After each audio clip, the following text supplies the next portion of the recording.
Good morning dear. आज हम लोग atmosphere of the earth composition and structure की बात करेंगे। हमारी पृथ्वी का वायुमंडल, संगठन एवं संरचना। इसमें हम लोग ये समझेंगे इसकी वायुमंडल की, एटमॉस्फेयर की क्या डेफिनेशन है उसके बारे में।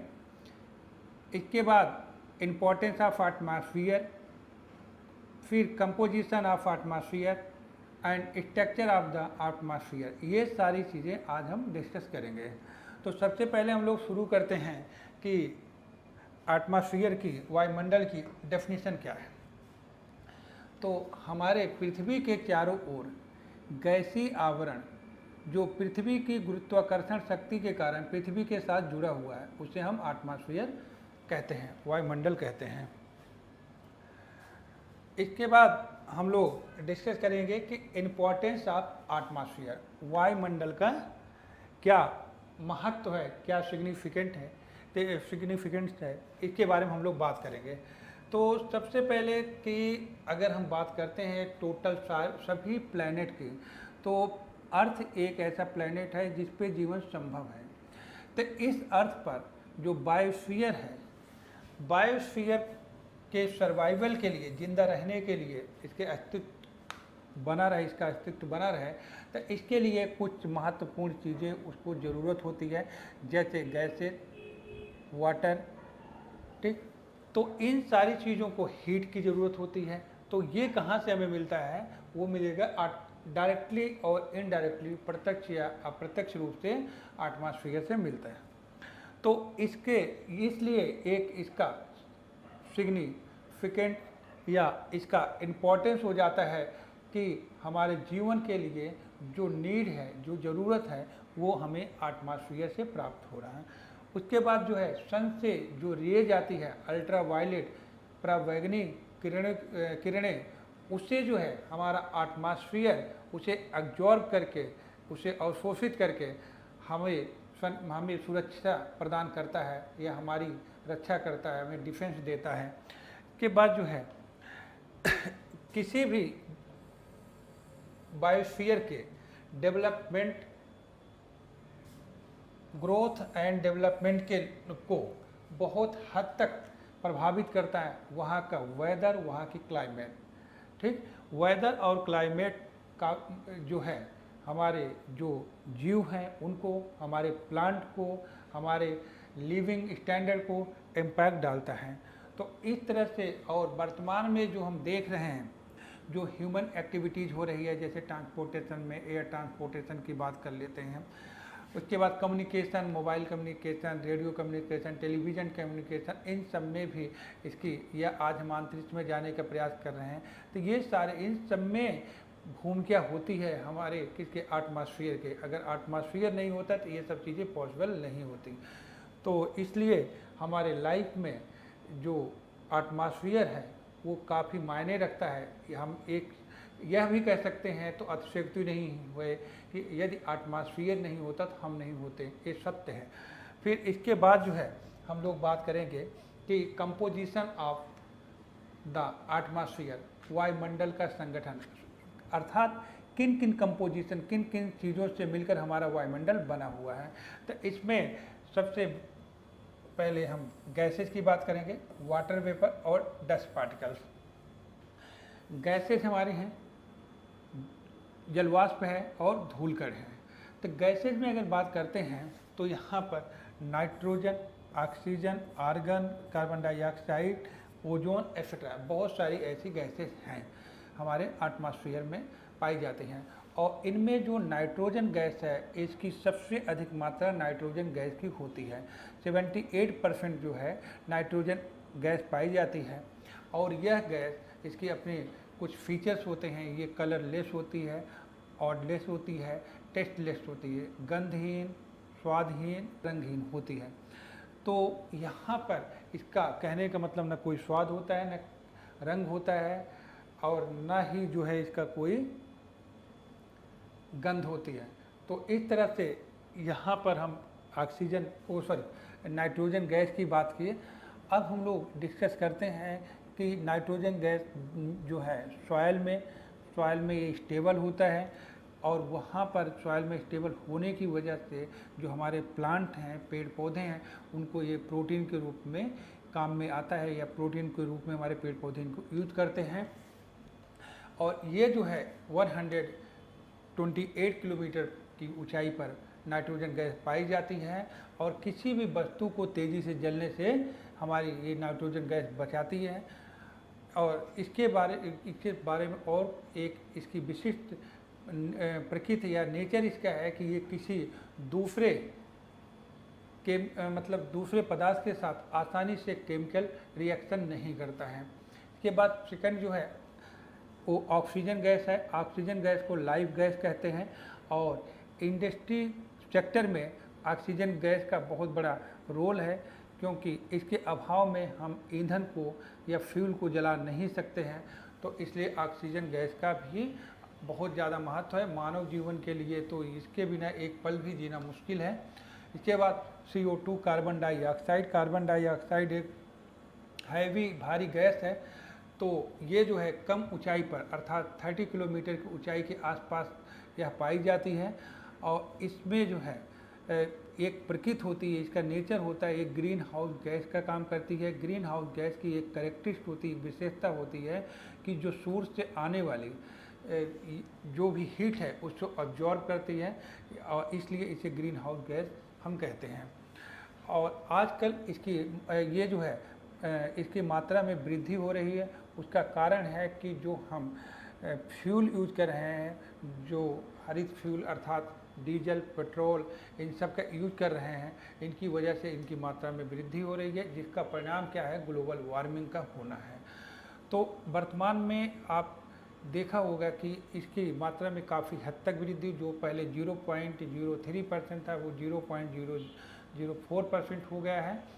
और यहाँ पर एक बहुत इम्पॉर्टेंट बात छूट गई, वो था कि ये जो है कार्बन डाइऑक्साइड को पेड़ पौधे जो है भोजन के रूप में लेते हैं। तो इसके बाद हम लोग आते हैं ओजोन गैस की बात करते हैं कि ओजोन गैस जो है हमारे लिए बहुत ही महत्वपूर्ण गैस है, क्योंकि यह सूर्य से आने वाली जो अल्ट्रा वायलेट है उसे अब्जॉर्ब करती है। जो हानिकारक सूर्य से आने वाली पराबैंगनी विकिरण है, किरणें हैं, वो पृथ्वी तक सतह पर नहीं पहुंचाते, जिससे हमारी वो वायुमंडल हमारी सुरक्षा प्रदान करता है। और लेकिन वर्तमान में जो CFC क्लोरोफ्लोरोकार्बन की वजह से इस जो है गैस का काफ़ी नुकसान, मतलब काफ़ी क्षरण हो रहा है, डिफ्लेशन हो रहा है।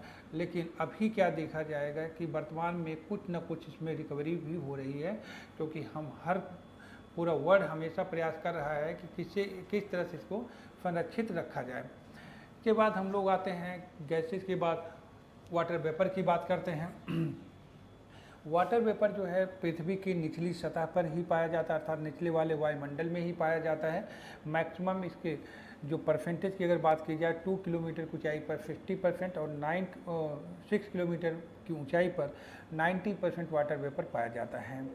यह प्रेसिपिटेशन से संबंधित जितनी भी क्रियाएं होती हैं वो सारे के सारे वाटर वेपर के माध्यम से होती हैं, चाहे वो वर्षा या फाग हो गया, ठीक है, रेनफॉल को होना हो गया, या कोहरा का बनना हो गया, या पाला, ये सारी एक्टिविटी जो होती है वो वाटर वेपर के माध्यम से होती है।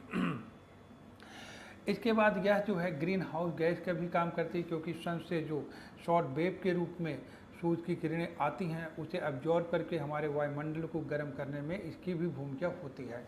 कोई भी एयर कितनी भी ड्राई होती है उसमें कुछ न कुछ जो है एटमॉस्फेयर, मतलब कुछ न कुछ जो है मात्रा वाटर वेपर की होती है।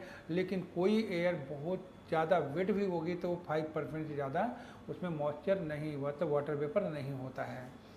तो इस तरह से हमने अभी गैसेस की बात कर ली, वाटर वेपर की। अब हम लोग चलते हैं डस्ट पार्टिकल। डस्ट पार्टिकल जो है पहले तो एटमॉस्फेयर में किस तरह से पहुंचता है, तो जो मानवीय एक्टिविटीज़ है, चाहे वो माइनिंग हो गया, चाहे ट्रांसपोर्टेशन हो गया, चाहे उसका खुद का गमन हो गया, इसके माध्यम से, और इसके अलावा प्राकृतिक रूप से भी जो जैसे मान लो वेदरिंग हो रहा है, रॉक टूट रही है, उस कंडीशन में बहुत सारी या विंड के माध्यम से या वाटर वेपर के माध्यम से या मानव के द्वारा जो इंडस्ट्रियल एक्टिविटीज़ के माध्यम से एटमॉस्फेयर में डस्ट पार्टिकल्स पहुंच रहा है। डस्ट पार्टिकल का जो मेन रोल है, जो सनराइज और सनसेट के टाइम पर आकाश में जो लालिमा दिखाई देती है, इसी डस्ट पार्टिकल्स की वजह से स्कैटरिंग, इसकी वजह से वो लालिमा दिखाई पड़ती है।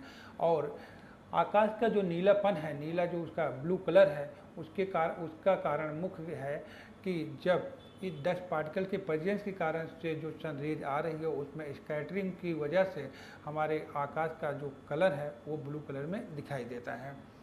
अब इसके बाद इसमें एक लास्ट चीज़ें ये है कि ये हमारे लिए वर्षा के पॉइंट ऑफ व्यू से बहुत ही इम्पॉर्टेंट है, क्योंकि यह जो है हमारे वर्षा के लिए जो बादल बनते हैं, बादल के लिए एक प्लेटफार्म की भूमिका निभाती हैं, अर्थात हाइग्रो न्यूक्लिक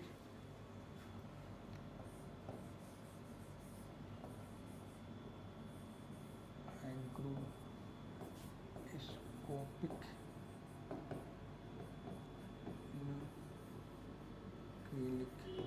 ठीक आर्द्रता ग्राही केंद्र के रूप में ये काम करते हैं। तो इस तरह से अभी हमने गैसेज और वाटर वेपर डस्ट पार्टिकल से बात की है कि किस तरह से हमारे एटमॉस्फेयर का कंपोजिशन हुआ है या हमारा एटमॉस्फेयर किस तरह से बना है। अब हम लोग बात करते हैं इसके स्ट्रक्चर की। अभी तक हम लोगों ने बात किया कि इसकी डेफिनेशन और इसका इम्पोर्टेंस क्या है और इसका कंपोजिशन। हम लोग अब बात करते हैं कि स्ट्रक्चर। तो स्ट्रक्चर की अगर बात करते हैं तो जो हमारे एटमॉस्फेयर की जो संरचना है, तो संरचना में कुछ इसे मेजर जो है आप देखोगे 5 लेयर में इसको डिवाइड किया गया है। टोपोस्फियर, स्ट्रेटोस्फियर, मेसोस्फियर, थर्मोस्फियर और एक्सोस्फियर। ठीक, क्षोभ मंडल, समताप मंडल, मध्य मंडल, तापमंडल और उसके बाद बहिर्मंडल। अब यहाँ पर ये पृथ्वी की सतह से ऊपर की तरफ एटमॉस्फेयर में हम जाएंगे तो सबसे पहले निचली लेयर होती है हमारी टोपोस्फियर। तो टोपोस्फियर में इसकी अपनी एक कुछ कैरेक्टरिस्टिक है। पहले तो ये इक्वेटर पर इसकी ऊंचाई जो है आप देखोगे 18 किलोमीटर और पोलर एरियाज पर इसकी ऊंचाई जो है वो 10 किलोमीटर के आसपास होती है। इक्वेटर पर इसकी ऊंचाई इसलिए ज़्यादा होती क्योंकि यहाँ पर कन्वेक्शनल करंट पाई जाती है, जबकि पोलर एरियाज पर इसकी ऊंचाई इसलिए कम होती क्योंकि वहाँ पर कन्वेक्शनल करंट नहीं पाई जाती है। और जो हमारे साइक्लोन हैं या जेट स्ट्रीम के कारण भी इनकी ऊंचाई में परिवर्तन आता रहता है। इसके बाद जो है इसे परिवर्तन मंडल भी कहते हैं, क्योंकि जैसे जैसे हम सरफेस से ऊपर की तरफ जाते हैं टेम्परेचर एंड एयर प्रेशर दोनों डिक्रीज होता है, दोनों कम होते हैं। जैसे जैसे हम सरफेस से एटमॉस्फेयर ऊंचाई की तरफ जाएंगे, हर 1 किलोमीटर की ऊंचाई पर किलोमीटर की ऊंचाई पर 6.5 डिग्री सेल्सियस टेम्परेचर डिक्रीज होता है, जिसे हम नॉर्मल लैप्स रेट कहते हैं, सामान्य तापपतन दर कहते हैं। और इसमें जो भी वेदर से संबंधित जो भी घटनाएं होती हैं वो सभी इसी स्फीयर में होती, इसी मंडल में होती है। आप चाहे वो बादल का बनना हुआ, चाहे वो साइक्लोन का आना हुआ, या कोई भी अदर एक्टिविटीज रेनफॉल हो रहे, कोई भी वेदर संबंधित कोई भी घटना इसी मंडल में होगी। तो इसलिए ये मानव के दृष्टि से ये बहुत ही इम्पोर्टेंट जो है, बहुत ही महत्वपूर्ण ये मंडल है, क्योंकि एग्रीकल्चर से संबंधित सारी जो जो उसके लिए ज़रूरत होती है वो सारी आवश्यकताएं ये हमारे निचले एटमॉस्फेयर से फुलफिल होती हैं। इसके बाद हम लोग ऊपर की तरफ चलते हैं। अगला जो स्फीयर आएगा वो आएगा स्ट्रेटोस्फीयर, समतापमंडल। तो स्ट्रेटोस्फीयर और टोपोस्फीयर के बीच में एक लेयर होती है 1.5 किलोमीटर ऊंचाई तक, जिसे हम टोपोपास कहते हैं। तो स्ट्रेटोस्फीयर के जो निचली लेयर है यहाँ पर जो है आप वर्टिकल एयर में मूवमेंट नहीं होती है, इसलिए यहाँ पर जो है जेट विमान आसानी से उड़ाए जा सकते हैं। और यहाँ पर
कुछ मॉइस्चर गया रहता है, वो दोनों आपस में मिलकर यहाँ पर नॉक्टिल्यूशन क्लाउड बनता है और समर सीजन में ही पाए जाते हैं और हाई लैटिट्यूड पर उच्च अक्षांशीय क्षेत्रों में देखने को मिलते हैं।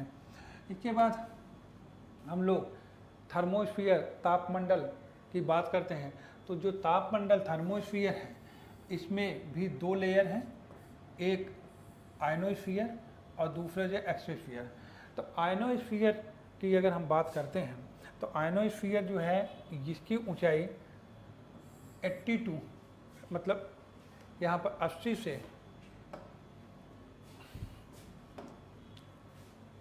640 किलोमीटर की ऊंचाई तक आयनोस्फीयर पाया जाता है। इसमें जो गैस के मॉलिक्यूल हैं, जो आयन है, वो पॉजिटिवली और नेगेटिवली चार्ज होते हैं। जो सन से आने वाली जो सोलर रेडिएशन है उसको ये क्या करते हैं, अब्जॉर्ब करते हैं। अब्जॉर्ब करने की वजह से ये हाईली या एक्सट्रीमली जो है ये इनमें टेम्परेचर बढ़ जाता है और ये जो एक्टिविटीज़ करते हैं, जो सन सरफेस से या पृथ्वी की धरातल से जो रेडियो तरंगे या कम्युनिकेशन वाली जो वेव्स भेजी गई है उसको ये रिफ्लेक्ट कर देते हैं, वापस कर देते हैं, जिस वजह से आयन प्रेजेंस की वजह से हमें रेडियो की आवाज़ या टेलीविज़न की आवाज़ सुनाई देती है। अगर आयनोस्फीयर नहीं होता तो ये रेडियो और जो भी कम्युनिकेशन की एक्टिविटीज़ हम देख रहे हैं, टेलीविज़न, इन सब हमें सुनाई नहीं देता। इसमें जो है लेयर कुछ होती हैं, जैसे डी लेयर है, ई लेयर है और एफ लेयर और जी लेयर, ये कुछ लेयर पाई जाती हैं आयनोस्फीयर में नीचे से ऊपर की तरफ। इसके बाद जो है आपका आता है एक्सोस्फीयर, और इसमें जो ऊपरी बहिर्मंडल है, यहाँ अगर देखते हैं तो इस रीजन में एक एक्टिविटी देखने को मिलती है जो जिसे हम बोलते हैं अरोरा बोरियालिस और aurora australis. Aurora borealis northern hemisphere में और aurora australis south hemisphere, southern hemisphere में होता है। ये कैसे ये बनते हैं, यहाँ पर आप देखेंगे कि जब मिडनाइट के टाइम पर ये दोनों पोल पर ही दिखाई देते हैं। यहाँ से सन से एक सोलर विंड जा रही है। ये सोलर विंड जो है, जैसे यहाँ पर ये पृथ्वी का अपना ये वाला हिस्सा पृथ्वी का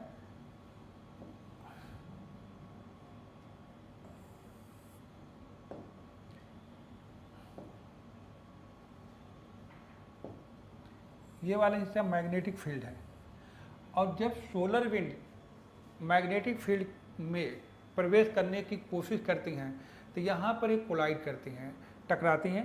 टकराने के बाद जो है जो एनर्जी रिलीज होती है, ये आपस में टकराने के बाद जो एनर्जी रिलीज होती है उससे जो है चार्मिंग होती है, ग्लोइंग, मतलब ये लाइटिंग होती है। वही लाइटिंग जो होती है नॉर्दर्न हेमिस्फीयर में जो होती है उसे अरोरा बोरियालिस, और जो सदर्न हेमिस्फीयर में होती है उसे अरोरा ऑस्ट्रियालिस बोलते हैं। Thank you.